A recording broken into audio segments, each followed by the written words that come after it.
Coming up on Lakefront News, pyrotechnics are at Elmendorf Park. Plus, drag denied. Supreme Court brushes off Texas College's plea for campus showtime.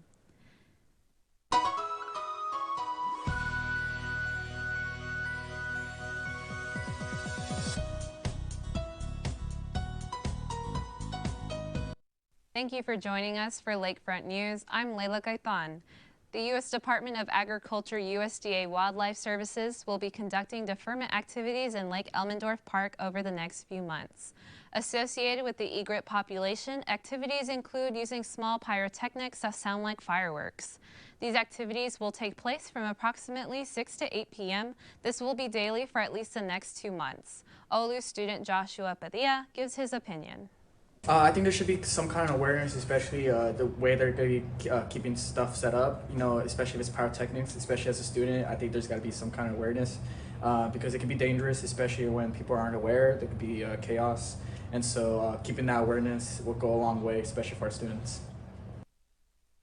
This is part of an effort that began in 2019 to thin the population of egrets in the park because of the threat of bird strikes to aircraft from the nearby Kelly Airfield Base.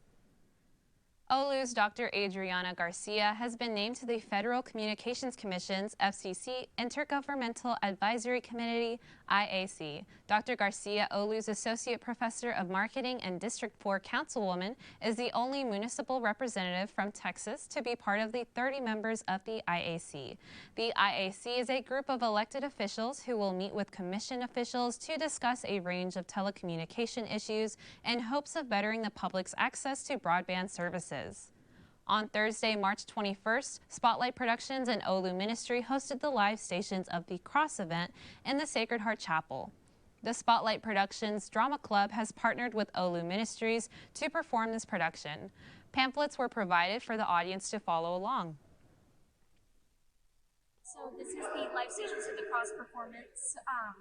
So we've taken the 14 stations and had them performed via silhouette. So we've got a screen set up where we're shining light through, and we have our actors pose and move around. This event took place in the Sacred Heart Chapel on March 21st at 6 p.m. The National Student Speech Language Hearing Association from the Leilah Lake University chapter is hosting a pickleball tournament for doubles teams only, Saturday, April 13th, starting at 8 a.m. Registration closes March 31st or once spots have been filled. 10% of proceeds to support Team Ability, a social services organization here in San Antonio. Because we made a game actually of like tennis and pickleball, and we called it 10 Pickles. And basically, it's basically like pickleball and tennis, but like we added some extra rules. And so we're like, why not? It's basically like the same thing. So we're gonna play pickleball. The prize for the winning team is a $200 gift card to Chicken and Pickle. All are welcome to watch for an exhilarating day of pickleball competition. Leilah Lake University will be hosting new fitness classes. Instructed by Alyssa Garcia, classes will begin and run through April 29th on Mondays, Wednesdays, and Fridays. Classes are open and free to all fitness levels. Current students and staff are welcome to attend. No matter your skill level, our classes will help students get into fitness shape. I really think having fitness classes in the campus itself is really awesome because it provides all the health benefits super cheap for campus students or even off-campus students. I think it's really healthy, it's super cheap, beginner friendly, and overall pretty awesome. On Mondays, students can join in at the Mark Dance Room for ability courses, focusing on core strengthening. On Wednesdays, students can participate in a new walking club, which will meet at 7 a.m., beginning at the Library Circle. Additionally, the Mark will also host Zumba classes at 5:30 p.m. on Wednesdays in the Mark building. The UAC will also join in by hosting Fitness Fridays at 2 p.m. in the UAC Aerobics Room. Fitness Fridays will be a mix of cardio and strength training exercises to end the week off strong. Texas law enforcement can immediately begin enforcing a controversial law that allows them to arrest and detain people they suspect illegally entered the U.S. and state judges to order immigrants to be deported. The law, known as Senate Bill 4, has faced harsh criticism. even from some Texas leaders like Laredo Mayor Victor Trevino. It's also facing legal challenges from the Biden administration and others. The U.S. Supreme Court allowed Texas to start enforcing the law for now. Going to create a mess at the border. You can't have two different immigration enforcement systems, one run by the federal government, one run by the state government. According to Homeland Security officials, migrant crossings at the U.S.-Mexico border remain low following record highs in December. One official said roughly 4,300 migrants were arrested at the border Monday, down from more than 9,000 encounters in December. The President and the First Lady hosted a Women's History Month reception on March 17th. During the event, as part of the White House initiative on women's health research led by the First Lady, the President announced the most comprehensive set of executive actions ever taken to advance women's health research and innovation. The White House says this order will prioritize women's health across federal agencies. That includes looking at gaps in federal funding when it comes to health issues that affect women, such as menopause, arthritis, and heart disease. Biden has repeatedly signaled that reproductive health is a key part of his re-election campaign. Thieves are targeting cell phone towers not for their tech, but for the old-fashioned copper wires carrying your phone calls. Copper, the main metal inside the cables, stretched up and down these towers, cables that are carrying your phone calls, text, and Instagram photos. South Texas Cellular Services, which builds and manages cell towers, has had nearly 10 thefts over the last month. These thieves free climb hundreds of feet in the air with no safety gear and cutting the giant cables connected to the transmitters. When they take out a tower, it can impact a group of cell towers. It's just not hitting one facet and one group or one group of citizens. It's affecting everyone. The couple hundred feet of copper wire translate into just a few $100. It's pennies compared to the $15,000 or $20,000 it takes to fix the cell towers. The U.S. Supreme Court denied a request by a Texas college student group to host a drag show on campus. Instead, it sided with administrators at West Texas A&M University and their decision to prohibit the performance. Spectrum WT and two student leaders of the LGBTQ group filed an emergency petition with the High Court to let the show go on. Their petition claims the ban violates the First Amendment. Friday's Supreme Court order doesn't decide the issue, but it means the group will not be able to put on the performance while the litigation continues. The conservative 5th U.S. Circuit Court of Appeals will hear arguments in the case in late April. Coming up, sole active female boxing official is honored for pioneering the ring. A look at your sports news next.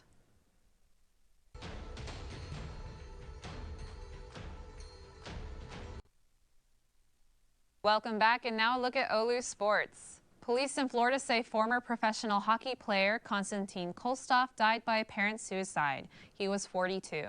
Kolstov, who was from Belarus, was the partner of tennis player Arina Sabalenka. He played for Belarus at the Winter Olympics in 2002 and 2010. Kolstov also spent 3 seasons in the NHL with the Pittsburgh Penguins between 2003 and 2006.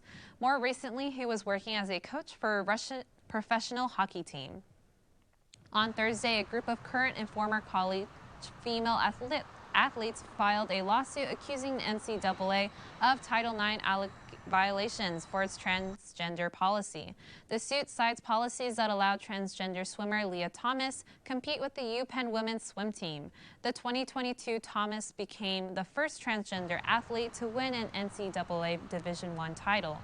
The athletes also allege a violation of the Equal Protection Clause of the Constitution's 14th Amendment. The suit seeks to prevent the organization from enforcing or implementing its transgender eligibility rules.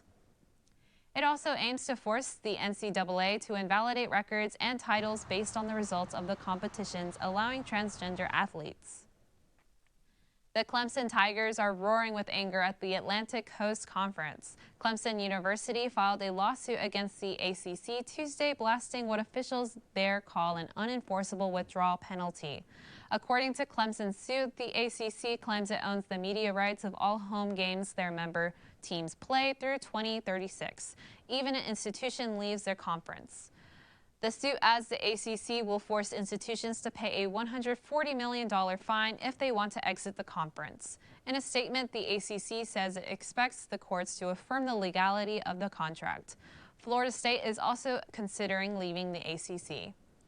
FSU filed a lawsuit against the conference in December.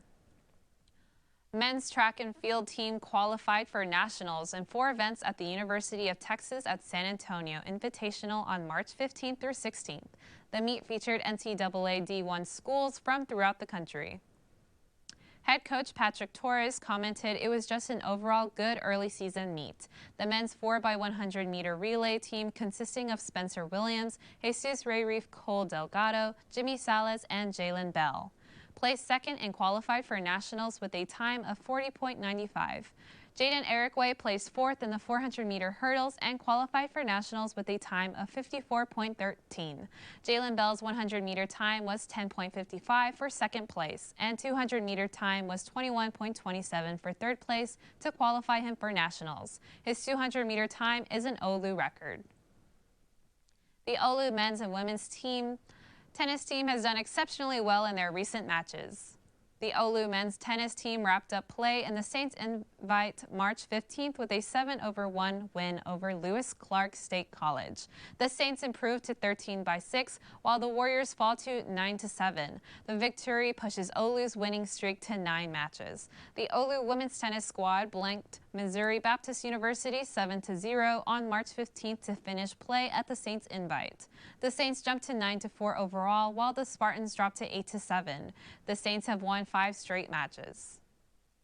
Head coach Dave Watts states the guys did a great job today. It was a tough doubleheader, and I'm glad we made it through. We will recover for the next 2 days, and it's back to work on Monday. If your March Madness bracket is busted, don't feel too bad. Apparently, it's the same for everyone else.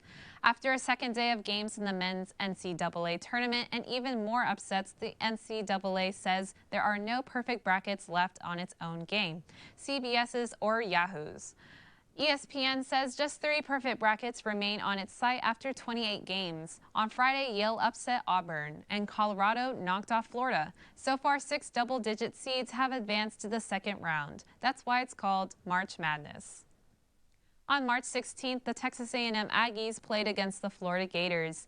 Denzel Aberdeen scored a career-high 20 points in helping Florida rally from an 18-point deficit and beat Texas A&M 95-90 at the Southeastern Conference Tournament semifinals. The 6th-seeded Gators 24-10 earned Florida's first trip to the tournament finals since 2014.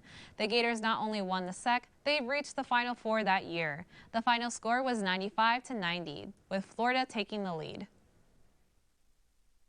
Cassandra Lewis, a professional boxing official, is being honored. She says she has her 7 brothers to thank for learning how to play with the boys. Now she's the only active female professional boxing official in Illinois.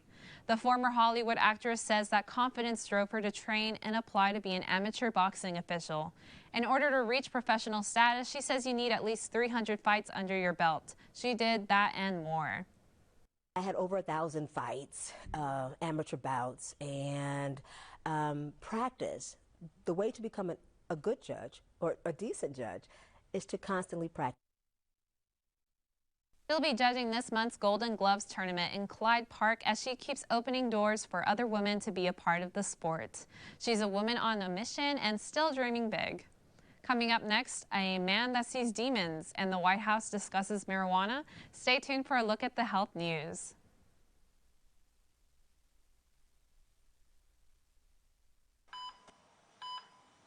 Welcome back. Now for a look at your health news. Authorities in Israel are preparing to send a group of Palestinian patients who are being treated at hospitals in East Jerusalem back into a war-torn Gaza. The group includes 5 newborn babies and their mothers. The youngest, Sarah, is barely 6 months old. All she knows is the safety of this hospital room. For nearly 6 months, 3 mothers have been living, sleeping, and nursing their 5 babies in this hospital room together.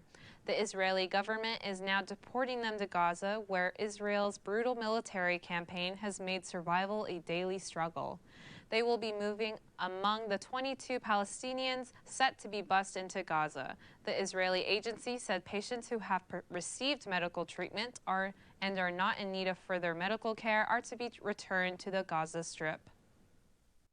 All the support, all the efforts that we have been putting to try to cure them or to put them in a good condition or to improve their quality of life will be lost because there is no care in Gaza. There is no hospitals, there is no health care. The system is totally destroyed. The mothers bought sweets and toys for the children who are waiting for them. It is all they can bring for the children who have endured so much in 6 months and the babies who will soon learn what war is far too soon. Hopkins County community members are on edge after authorities told the Hopkins County not to eat strawberries purchased from a fundraiser for the school's athletic program. The notice from the health department all sparked by the early morning death of an 8-year-old boy from Madisonville. Major Jason McKnight with Madisonville Police says the boy had eaten the strawberries the night before and already started to have a rash consistent with an allergic reaction. When his parents tried Benadryl to no avail, the boy was taken to the hospital. McKnight said they eventually got home, and when the boy went to bed, he wouldn't wake up the next morning. So while we were investigating, several staff at the hospital had advised that other people had came into the hospital with some type of allergic reaction, and they had ate strawberries from this fundraiser. The police, out of an abundance of caution, told the public to throw any purchased strawberries from the fundraiser. Until the tests come back, they won't exactly know what caused his death. Through all this, McKnight says the tragedy is still the loss of a child. It's a new cannabis compound that's sometimes marketed as a legal alternative to weed. But a new study is sounding an alarm on the rise in the number of teens using products which contain Delta-8 THC. The drug comes in many forms that may appeal to teens, like gummies and vaping cartridges. Unlike weed, there are no age restrictions for buying Delta-8 in most states where the product is legal, nor is it regulated. We don't know if these products have impurities and potential toxic byproducts, and we don't know even what's in them. Scientists don't fully understand what effects Delta-8 may have on teens. There are no large medical studies to show exactly how it affects the body, especially one still developing. The Centers for Disease Control and Prevention is warning about a global uptick in measles. This health alert comes as the spring and summer travel season kicks off. The CDC is calling on doctors to encourage vaccinations, especially for children traveling internationally. The U.S. eliminated measles as an endemic, but some imported cases are seen annually. So far this year, there have been 58 cases in 17 jurisdictions. Among the states where measles has been reported: Arizona, Florida, California, and Pennsylvania. It's officially spring, and you may already be seeing pollen. The CDC says more than a quarter of adults in the U.S. and nearly 1 in 5 children have a seasonal allergy. Doctors say to get prepared because this season could be a rough one. Dr. Purvi Parikh with the Allergy and Asthma Network says tree pollen may last through April or May, and then grass pollen will start to peak until June. Then there's dust and mold with which to contend. Dr. Parikh says preparing now before symptoms start can help control them. If you have asthma, she says to avoid attacks by getting on preventative or controller medicine early. For allergy sufferers, get on a regimen of nasal sprays and antihistamines, but get ones without decongestant. I use aspirin, stuff like that, or different kinds of medicine my parents recommended. It really just depends. My allergies haven't been that bad, especially this semester, but it varies, especially with different people. Avoid going outdoors at peak times as well. When you come home, change your clothes and take a shower so that pollen doesn't go to bed with you. Multiple sclerosis, or MS, the most common disabling neurological disease in young adults, according to the National Institutes of Health. But new research into MS and aging is giving patients hope. MS is a disease where the body's immune system attacks the central nervous system, inflaming the brain, spinal cord, and optic nerves. Neurologist Dr. Benjamin Siegel with Ohio State's Wexner Medical Center says MS symptoms can start in episodes that resolve when a patient is younger, but more attacks can happen over time, leading to a decline in neurological ability. Researchers say biological age, which measures lifelong damage to cells and organs, can be more important than chronological age, which is simply the number of years a person has lived, and determining the form and severity of MS. What we're finding is that biological age, as indicated by these tests, really is strongly associated with degree of disability in multiple sclerosis, whether you're in that progressive phase of disease, how much functional reserve that you have. Researchers are studying how to slow down or reverse biological aging to better care for patients with MS.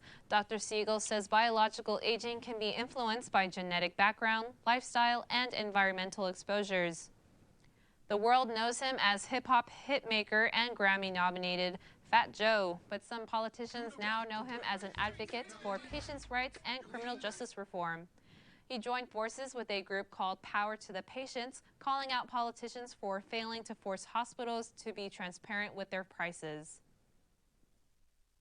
Right now, millions of people are getting robbed, and not by the guys you might think, but by hospital and insurance executives. Vice President Kamala Harris called him up to the White House as a moderator to discuss marijuana and the impact it's had on citizens caught in the war on drugs. Well over half of the states in the U.S. have legalized marijuana for medical or recreational use. Yet, according to the FBI, in 2022, more than 200,000 people in the U.S. were arrested for possessing it, and when it comes to the federal government, it still deems marijuana possession a potentially jailable offense. The Biden administration making clear, even on their campaign trail, they want to change that. Imagine walking around and seeing demonic features on the faces of everyone you meet. For 59-year-old Victor Shara, that experience is a terrifying reality due to a rare and disturbing condition he has. The faces of everyone he sees appears to have a grotesque grimace, elongated eyes, and deeply etched scars. The ears appear pointy like those of Mr. Spock from Star Trek. The condition is called presomptuopathy, or PMO. Sufferers see parts of other people's faces distorted in shape, texture, position, or color. Shara shared his story in a study published Thursday in The Lancet. According to a 2021 review, only 81 cases of PMO exist in published literature, but there may be many more. Certain fruits and vegetables you eat may contain high levels of pesticides.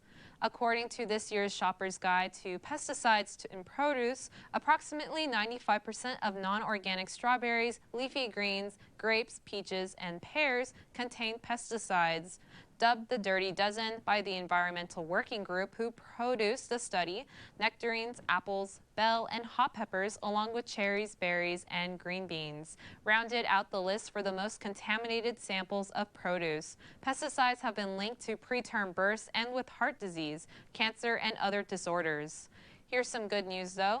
Avocados, sweet corn, pineapples, onions, and papayas lead the Clean 15 list with no detectable pesticide residues. You can reduce pesticide levels by cleaning your fruits and vegetables with running water. Coming up next, birth control can be purchased online, and Sonic has a limited time slush float for the solar eclipse. A look at your consumer news.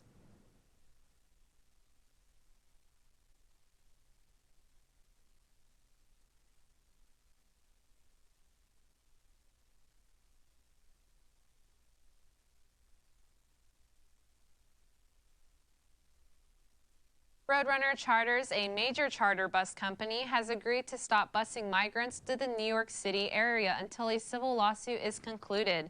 New York City filed a civil lawsuit against 17 bus companies in December, seeking to recoup money spent providing housing and care to migrants.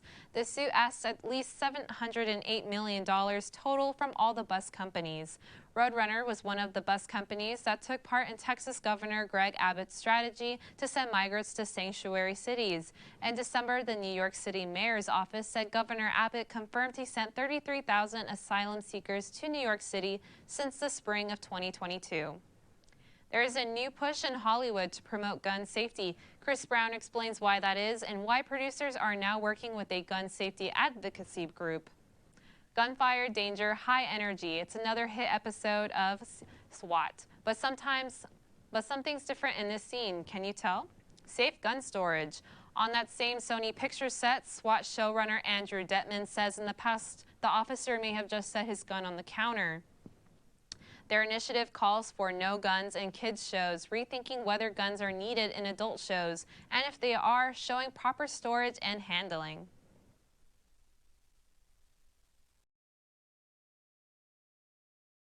We lose 8 kids a day, a uniquely American epidemic, to family fire. That's because of firearms in the home that are not safely stored.